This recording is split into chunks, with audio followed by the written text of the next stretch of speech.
Daniel capítulo 3, está na página 763 do Antigo Testamento.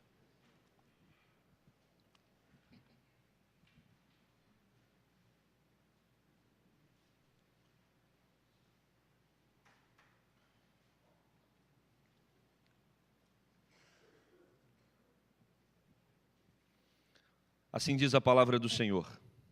O rei Nabucodonosor fez uma imagem de ouro que tinha 60 côvados de alto e 6 de largo. Levantou-a no campo de Dura, na província da Babilônia. Então, o rei Nabucodonosor mandou ajuntar os sátrapas, os prefeitos, os governadores, os juízes, os tesoureiros, os magistrados, os conselheiros e todos os oficiais das províncias, para que viessem à consagração da imagem que o rei Nabucodonosor tinha levantado.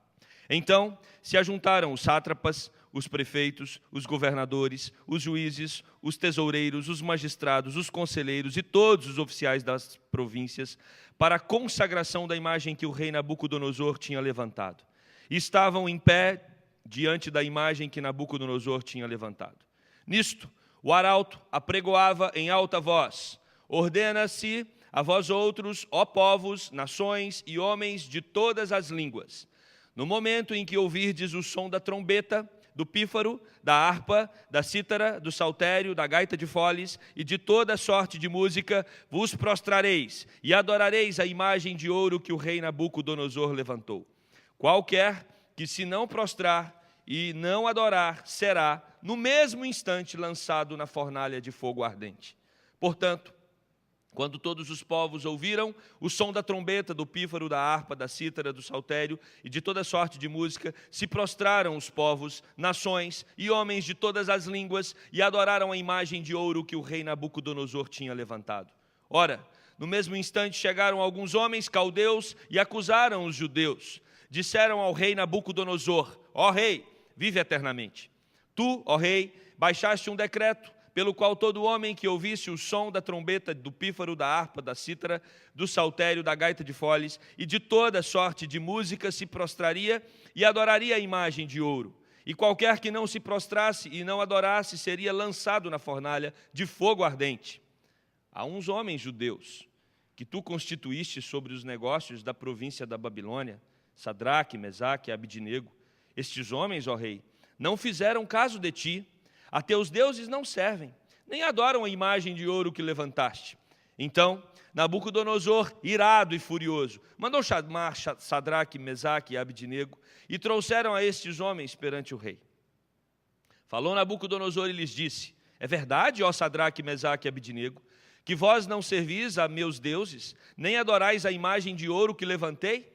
Agora, pois, estáis dispostos e, quando ouvirdes o som da trombeta, do pífaro, da cítara, da harpa, do saltério, da gaita de foles, prostrai-vos e adorai a imagem que fiz. Porém, se não a adorardes, sereis, no mesmo instante, lançados na fornalha de fogo ardente. E quem é o Deus que vos poderá livrar das minhas mãos? Responderam Sadraque, Mesaque e Abidnego ao rei: ó Nabucodonosor, quando a isso não necessitamos de te responder.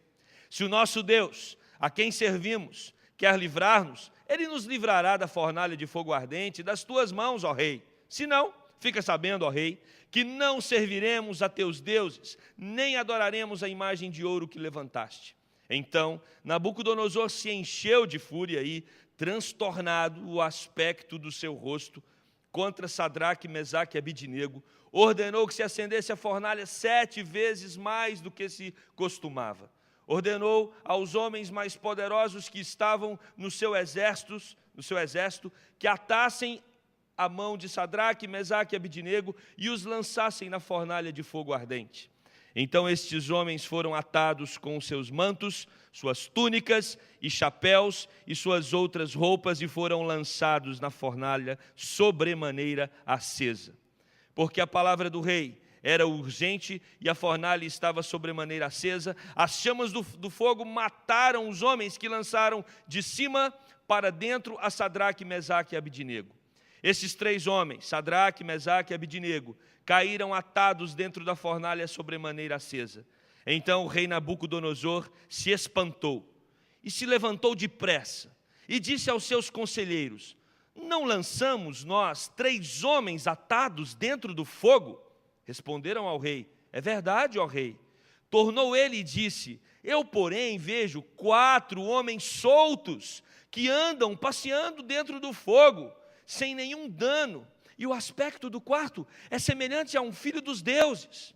Então se chegou Nabucodonosor à porta da fornalha sobremaneira acesa, falou e disse: Sadraque, Mesaque e Abidnego, servos do Deus Altíssimo, saí e vinde. Então Sadraque, Mesaque e Abidnego saíram do meio do fogo.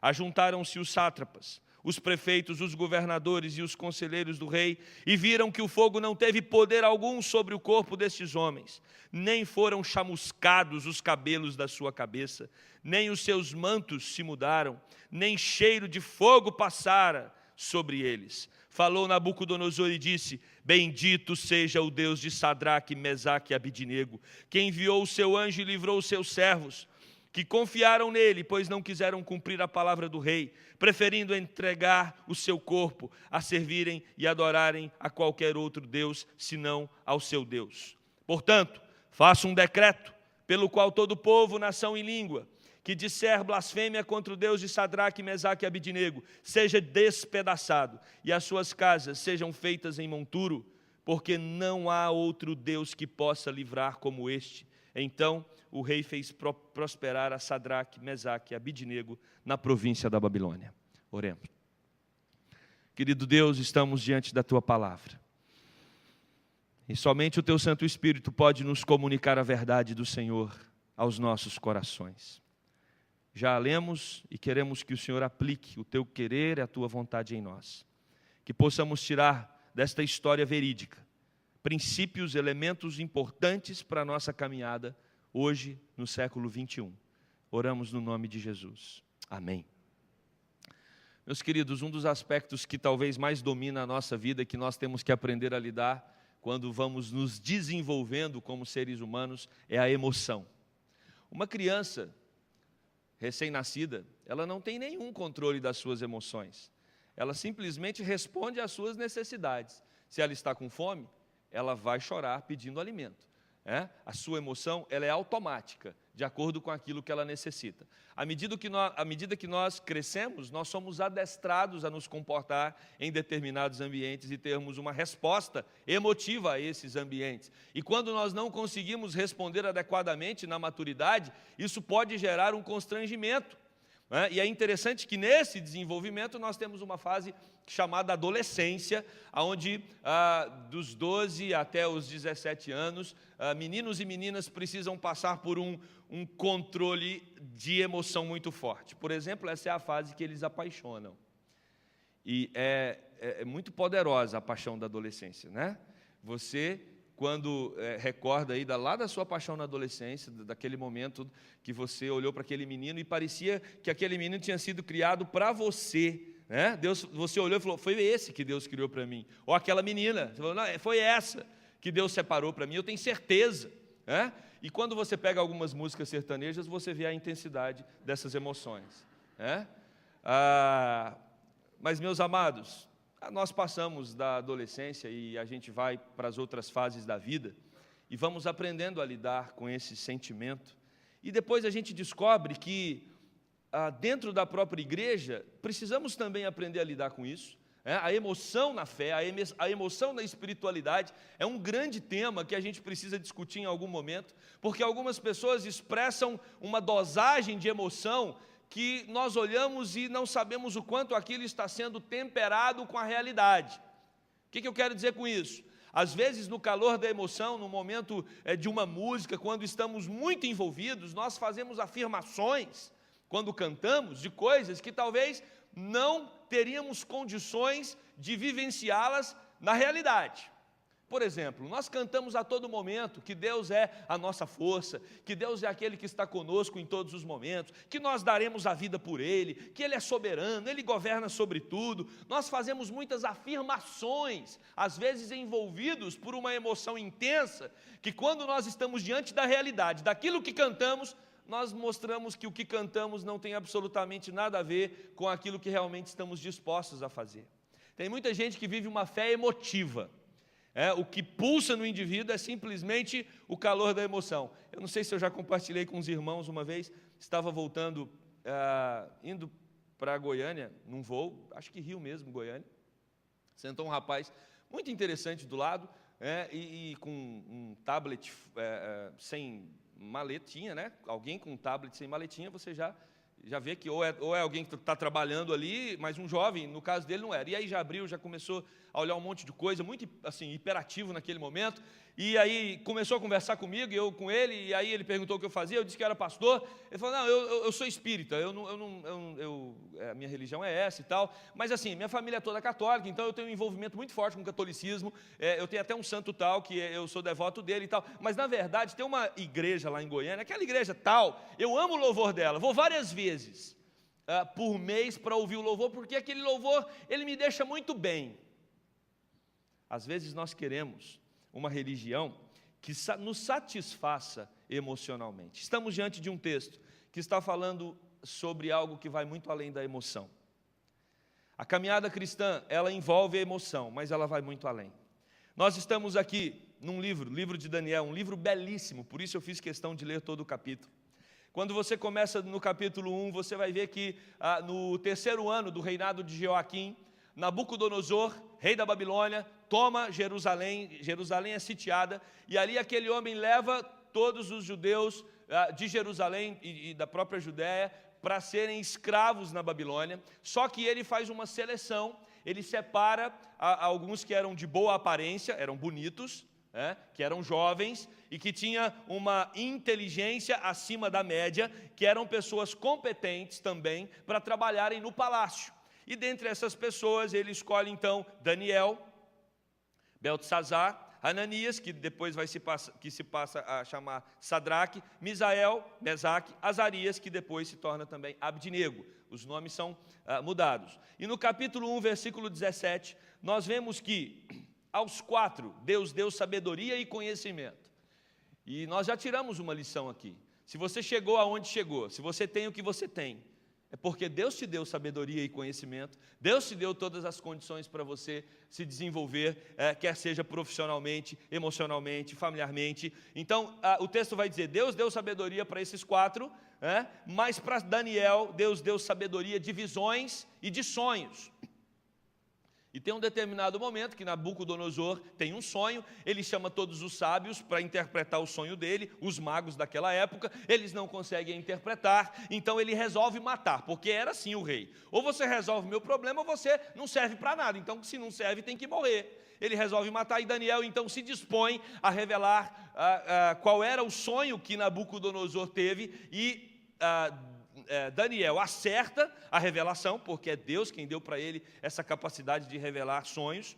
E aí o rei então fica impressionado com a sabedoria de Samuel, dá a Daniel um status acima dos outros, e Daniel então conversa com o rei para que ele faça o mesmo com seus amigos, e aqueles amigos então recebem uma promoção no reinado da Babilônia. Sadraque, Mesaque e Abdinego ocupam uma posição superior, porque o amigo deles, Daniel, havia intercedido diante de Nabucodonosor. Então, meus amados, nós estamos aqui com 4 homens que amavam a Deus, que adoravam a Deus, mas eles estão numa posição de destaque num mundo de deuses. E no capítulo 3, Daniel sai de cena. Nós não sabemos a razão por que Daniel não está no centro do texto que lemos, mas os 3 amigos agora estão passando por uma dura prova de fé ao único Deus, que é o Deus de Israel. E eu quero então propor um título para pensarmos hoje à noite: amor acima da própria vida. Amor acima da própria vida. Como amar a Deus diante da pressão social? Meus irmãos, esse mundo ele nunca foi convidativo para uma vida de adoração. Nós estamos inseridos numa sociedade, nós estamos inseridos e cercados por valores que não nos convidam para uma vida de piedade e de adoração a Deus sobre todas as coisas. Mas é curioso no texto que havia naquele momento um alinhamento social. Todas as pessoas que estavam vivendo ali, e o texto faz questão de frisar, toda a liderança, tanto a liderança política quanto a liderança jurídica, todos os governos ali estabelecidos, eles estavam com Nabucodonosor. havia um pacto social, todos comungavam da mesma ideia, era uma região politeísta, um Deus a mais, um Deus a menos, não faria a mínima diferença. É interessante também porque quando nós temos uma pessoa com tanto poder, Nabucodonosor foi um grande rei, ele dominou vários países. Quando você tem uma pessoa que se destaca dessa forma, os outros querem estar perto dela. Então, certamente, aqueles prefeitos, aqueles governadores, os sátrapas, que receberam o convite de Nabucodonosor para participar da inauguração ou do lançamento daquele Deus, daquele ídolo que ele estava criando, todos se sentiram orgulhosos, privilegiados por estarem ali com Nabucodonosor no lançamento daquela imagem. E ele faz uma convocação. Ele monta uma estátua. Os comentaristas não sabem se aquele obelisco, é um obelisco porque era uma imagem comprida. Ela tinha 27 metros de altura, ou seja, um edifício de 9 andares, e ela tinha apenas 2,70 metros de largura. Então, eles não sabem se era a imagem do próprio Nabucodonosor ou se era alguma outra imagem. O importante é que há uma convocação e há uma resposta unânime de toda a liderança daquela época em se achegar àquela estátua e se ajoelhar diante dela, se prostrar diante dela, reverenciando-a. Nabucodonosor tinha um intento, ele queria unir todos debaixo de uma única religião. Então ele convoca essa liderança para isso. E aí, nos versículos 4 e 5, nós percebemos que o arauto anuncia com os instrumentos que é hora de todos se prostrarem diante daquela imagem. E você pergunta nessa noite o que esse texto tem a ver com a minha vida. Meus amados, nós estamos cercados por convites para uma vida de idolatria. Talvez nós não temos imagens como essa, mas nós temos valores, nós temos princípios, nós temos questões que são impostas pela sociedade sobre nós, para que nos curvemos diante delas, e posso citar algumas, por exemplo, o consumismo, que é algo que as pessoas se curvam diante dele. Você vive numa sociedade onde, para ser alguma coisa, para se destacar diante dos outros, você tem que ter um certo status econômico. Se você prestar atenção em todos os noticiários, você vai perceber que debaixo do nome de alguém vem a profissão da pessoa, porque importa o que ela faz, não importa nada do que ela importa qual é o exercício que ela tem na sociedade. E nós percebemos então que há uma ditadura que tenta impor sobre nós que você só se você pertence a um determinado patamar social. Talvez nós podemos olhar também para a questão do desenvolvimento intelectual mesmo. Se você não tiver uma lista de títulos envoltos ao seu nome, você não vai ter condições de ser ouvido em algum ambiente. Ou seja, nós temos vários possíveis deuses que nos convidam a nos prostrarmos diante deles. E você diz, mas como eu me prostro diante dessas coisas? Quando essas coisas se tornam a razão da minha vida, a razão da minha existência. Eu só sou feliz se isso acontecer comigo, eu só serei feliz se eu tiver uma carreira conforme eu tenho aqui planejada na minha mente, eu só serei feliz se eu adquirir aquilo que eu propus na minha caminhada. É quando nós colocamos coisas para nos darem sentido na vida. Muito cuidado, porque os ídolos, eles estão aí ao nosso redor, mas conforme os teólogos da contemplação, aqueles que nos convidam para uma reflexão na fé, os piores ídolos estão no nosso coração. O nosso coração é uma fábrica de ídolos, e nós precisamos nos ater, porque a todo momento o nosso coração está criando um ídolozinho doméstico para que nós nos curvemos diante dele. E o que nós temos aqui, meus amados, é uma adoração. O rei convida aquela nação para uma adoração por decreto. Muito interessante, adoração por decreto. Deus nunca, na história, ordenou alguém para adorá-lo. É muito curioso, como que você adora porque houve uma determinação para você fazer isso. O que quer dizer, meus amados? Não importa se o coração daquelas pessoas que se prostraram diante da imagem estava também prostrado. O importante é que eles se submeteram a um decreto do imperador, do rei. O rei Nabucodonosor disse: todos devem curvar, e o que vale é fisicamente o indivíduo estar curvado ali. Então Sadraque, Mesaque e Abidnego poderiam até argumentar: não, a gente se curva lá, mas o nosso coração não vai estar curvado. Meus queridos, adoração por decreto é alguma coisa que Deus jamais vai se agradar ou vai se alegrar. O texto diz que era algo tão importante para Nabucodonosor ver todos aqueles homens e todas aquelas mulheres prostrados diante daquela estátua, que ele estabelece pena de morte para quem não se curvasse. Ou você adora, ou você não é digno de viver entre nós. Interessante. Ou você concorda comigo, ou você não é digno da minha amizade. Ou você está do meu lado, ou você passa a ser um inimigo. Queridos, nós não podemos adotar esses princípios que o rei Nabucodonosor adotara aqui para a adoração. Deus nunca se alegra desse tipo de louvor. A idolatria, é claro, nós sabemos, ela era uma idolatria cultural. Todos praticavam. Então, na verdade, para aquela sociedade não fazia diferença nenhuma se curvar diante daquele obelisco. Na verdade, para a população aquilo era um grande evento e provavelmente teve um churrasco no final.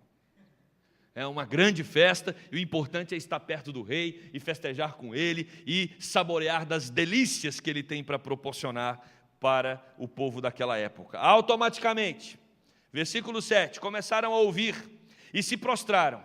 Naturalmente, houve uma resposta imediata e unânime, total. O rei havia alcançado a unidade que buscava. Para Sadraque, Mesaque e Abidnego, adoração não era alguma coisa que deveria ser imposta, mas para eles, a adoração envolvia a própria vida. Como amar a Deus diante de pressão social? Como amar a Deus diante da ameaça dos poderosos? E aí, meus amados, do versículo 8 ao 12, nós temos alguns invejosos, porque olha, a inveja ela existe, ela é real. Você que está inserido aí no mercado de trabalho sabe exatamente o que isso significa. Quando você sobe um posto, quando você recebe uma posição de destaque, as pessoas ao redor elas ficam incomodadas muitas vezes. E o que nós temos aqui, por isso aquela narração, aquela introdução, o que nós temos aqui são 3 homens judeus que não pertenciam à Babilônia, que chegam na Babilônia, e por causa do sonho de Daniel, da revelação do sonho, eles são colocados em posição de destaque. Imagina então, aqueles que também eram inteligentes ali na Babilônia, vendo os judeus ocupando posição de destaque sobre eles. Agora, calcula o prazer deles entregarem para Nabucodonosor, que aqueles 3 homens que Nabucodonosor tinha dado tanta moral para eles, não se curvaram diante da imagem. O texto vai dizer que eles chegam então para informar ao rei: ó rei, você se lembra de Sadraque, Mesaque e Abidnego? Sim, lembro. Pois então, eles não se curvaram diante da imagem que você fez.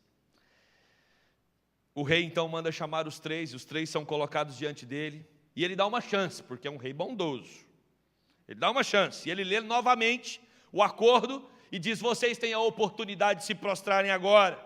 E aí, meus amados, nós temos provavelmente o centro do texto, aonde aqueles 3 homens, eles revelam a firmeza que eles têm no amor de Deus, independente da pressão social, independente da pressão dos poderosos, eles revelam o quanto seus corações estão entrelaçados com o coração do Deus verdadeiro.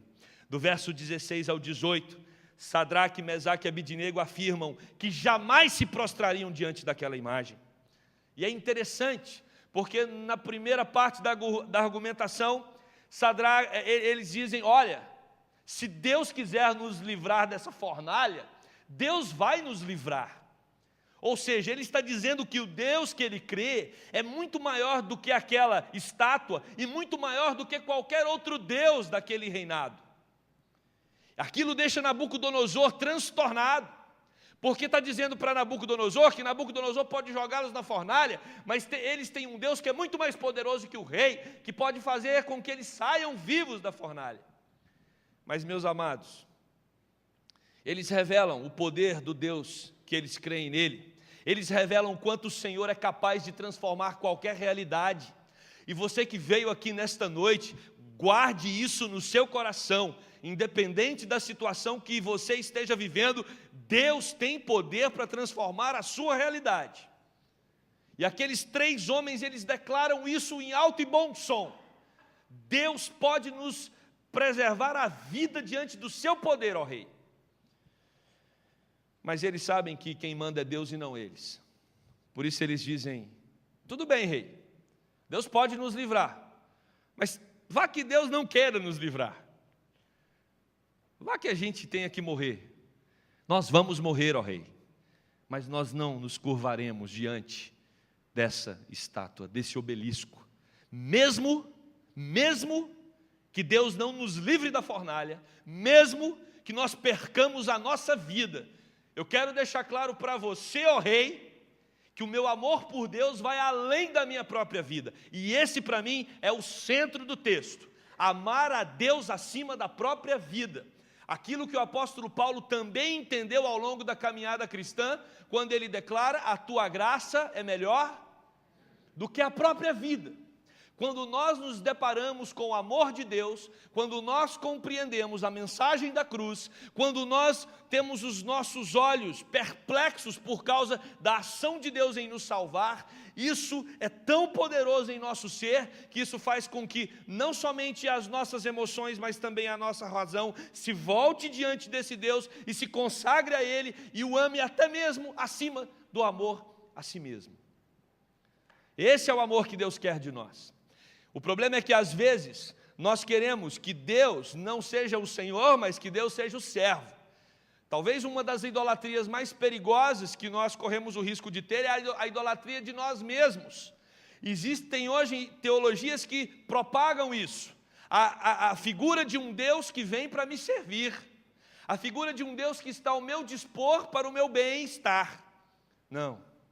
Esse não é o Deus de Sadraque, Mesaque e Abidnego. É o Deus que eles falam: olha, Deus pode nos livrar dessa fornalha, mas se Ele não livrar não tem problema nenhum, porque a gente morre.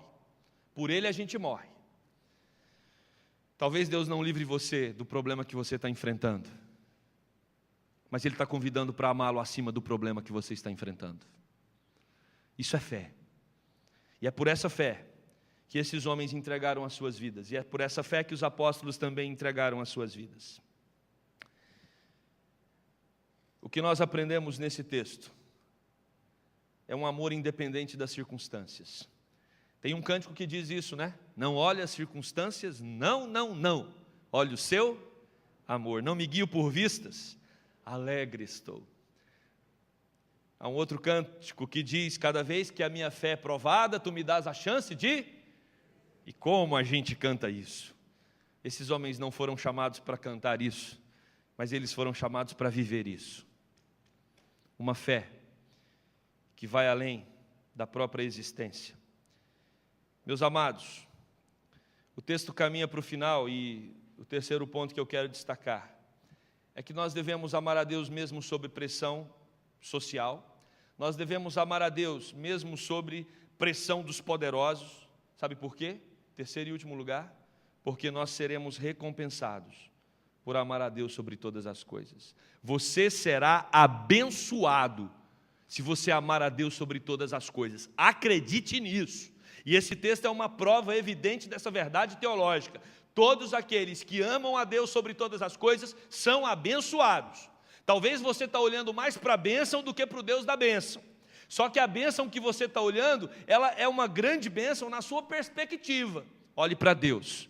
Provavelmente Deus tem bênçãos muito maiores para te dar. Para de olhar para a bênção, olha para Deus, e Deus vai dar bênçãos e distribuir bênçãos sobre a sua vida que às vezes você nem imaginava. Olhe para Deus, foque em Deus. É isso que esses homens nos ensinam nesse texto. Eles estão totalmente envolvidos com o Deus verdadeiro e por isso eles estão dispostos a dar as suas próprias vidas, mas eles sabem que com Deus eles são mais que vencedores. Deus não nos abandona nos momentos de extrema tensão. O rei pira, o rei fica maluco. Ele fica tão maluco que ele manda aquecer a fornalha ao máximo. E é interessante que a ideia do quanto ele estava furioso é que ele decretou naquele momento: vão lá, soldados, e aqueçam a fornalha ao máximo agora. E foi tão rápido e aqueceu também de uma maneira tão intensa, que os soldados que estavam ali, na borda da fornalha, eles morreram queimados. Tamanha a fúria daquele rei. E meus amados, o texto vai dizer que esses 3 homens são amarrados e são lançados dentro daquela fornalha superaquecida. Era para eles virarem cinzas imediatamente. E o rei Nabucodonosor, certamente com toda a prepotência e arrogância, ele olha para a fornalha e disse: pronto, resolvi o problema. Quem não se prostra diante da imagem que eu crio, morre mesmo. Vira. Para aí. Que isso? Eles estão soltos, andando. Ué, e aquele quarto ali? Ele chama então os soldados e pergunta: mas nós não jogamos 3? Eu estou vendo um quarto. Que estranho, esse quarto parece um filho de deuses. Muitos comentaristas, e eu concordo com eles, vão afirmar que essa quarta figura era Jesus Cristo. Jesus Cristo. Andando com aqueles homens na fornalha. E aí sim aquele rei entende quem é o Deus de Sadraque, Mesaque e Abidnego. Eu quero dizer para você nessa noite que esse mesmo Deus está do seu lado. Esse mesmo Deus prometeu que o Espírito Santo dele seria derramado sobre todos aqueles que crescem em Jesus Cristo. Se você crê no nome de Jesus como seu único Salvador, esse Deus não está do seu lado como estava do lado de Sadraque, Mesaque e Abidnego, mas esse Deus fez do seu coração a sua morada. Ele habita em você. Por isso, ao sair dessa porta, não tema situação alguma, porque Deus está contigo. Essa é uma verdade impregnada nesse texto. Deus não nos abandona em momento algum, mesmo que seja um momento de extrema tensão. Aqueles homens estavam soltos porque Deus vem para libertar aqueles que estão presos. Aqueles homens estavam andando porque agora eles são livres. Mas aqueles homens têm o anjo do Senhor ao redor deles para protegê-los. E meus amados, não tem outra reação senão o próprio rei Nabucodonosor chamar de volta aqueles homens. Impressionado, ele então bendiz aos homens: ah, vocês são deuses, superpoderosos. Não, ele reconhece que o poder não é de Sadraque, não é de Mesaque, não é de Abidnego. O poder é do Deus de Sadraque, Mesaque e Abidnego. As pessoas não têm que olhar para vocês e achar que vocês são superpoderosos, pessoas que estão acima dos outros por causa da sua espiritualidade. As pessoas não têm que se impressionar com a sua inteligência. As pessoas não têm que se impressionar com as suas posses. As pessoas precisam se impressionar com o Deus que você serve. Elas precisam querer conhecer o seu Deus. E o que nós temos aqui é que aquele rei, naquele momento, ele entende que o Deus de Sadraque, Mesaque e Abidnego vai muito além de uma estátua de 27 metros de altura. É o Deus que é capaz de vencer o fogo, é o Deus que é capaz de vencer a morte, é o Deus que vem trazer libertação a todos aqueles que clamam por Ele. E é curioso, né? O rei muda, o rei deixa a questão da estátua de lado, ele agora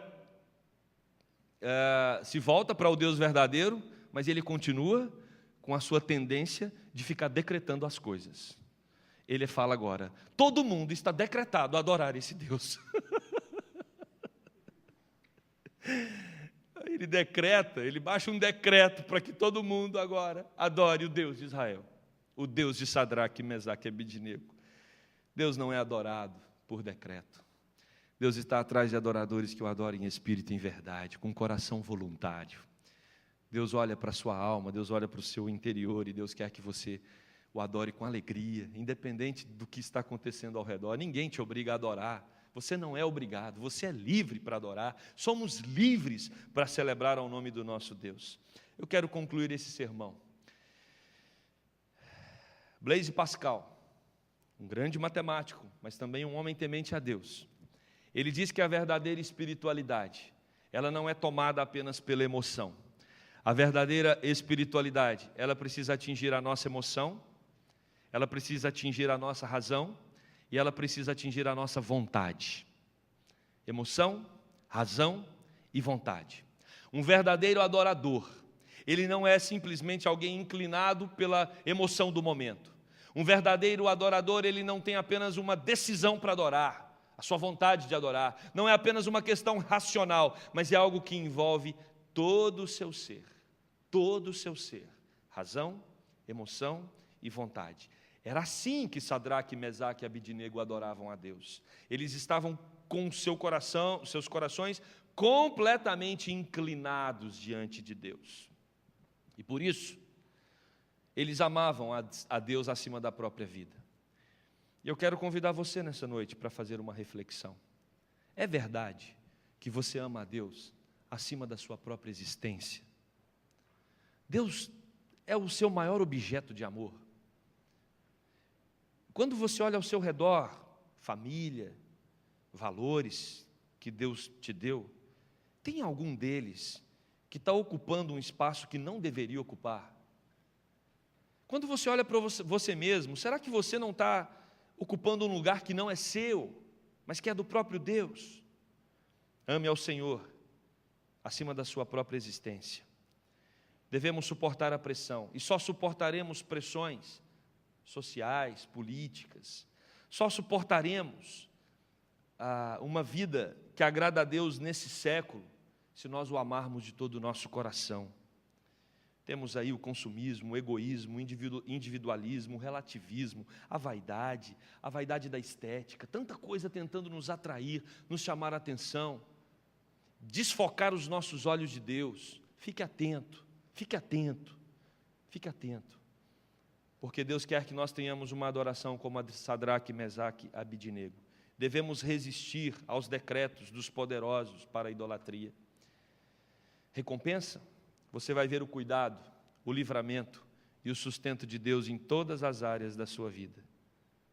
E mais, as pessoas que estão ao seu redor vão conhecer o Deus a quem você teme e vão dizer: eu quero conhecer o Deus a quem você serve, porque eu tenho visto o quanto você o ama e as maravilhas que Ele tem operado na sua vida.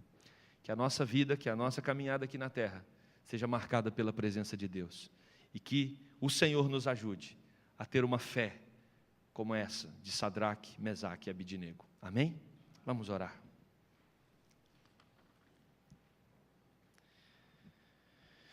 Querido Deus, toma o nosso coração nas Tuas mãos.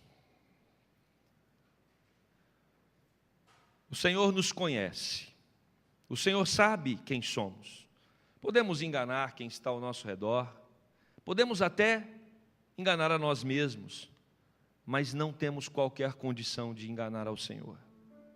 O Senhor sabe, Deus, todos os elementos que compõem a nossa fé. O Senhor sabe se ela é uma fé verdadeira, uma fé mentirosa. O Senhor sabe se ela é uma fé que vacila. O Senhor sabe, Deus, se nós estamos nos sentindo atraídos por ídolos da nossa geração. O Senhor sabe se o nosso coração tem fabricado ídolos também interiores, que tentam nos desfocar de Ti. Oh Deus, o convite do Senhor para nós é que Te amemos acima de tudo, acima de tudo que o Senhor nos deu, acima de tudo que o Senhor derrama sobre nós, acima da nossa família, acima da nossa saúde, acima de todas as coisas, Deus. Nos ajude a Te amar assim, só pelo poder do Teu Espírito conseguiremos. Nos dê força, Pai, nos ajude na caminhada, para que tenhamos uma fé semelhante a essa de Sadraque, Mesaque e Abidnego, uma fé que vai além da nossa própria vida, um amor que extrapola o sentido de existir, um amor num Deus que é tão amoroso, que deu o seu próprio Filho para morrer numa cruz. Que tenhamos a mesma disposição, de que, se necessário for, daremos também a nossa vida pelo Senhor, porque o Senhor é a razão da nossa caminhada, da nossa existência.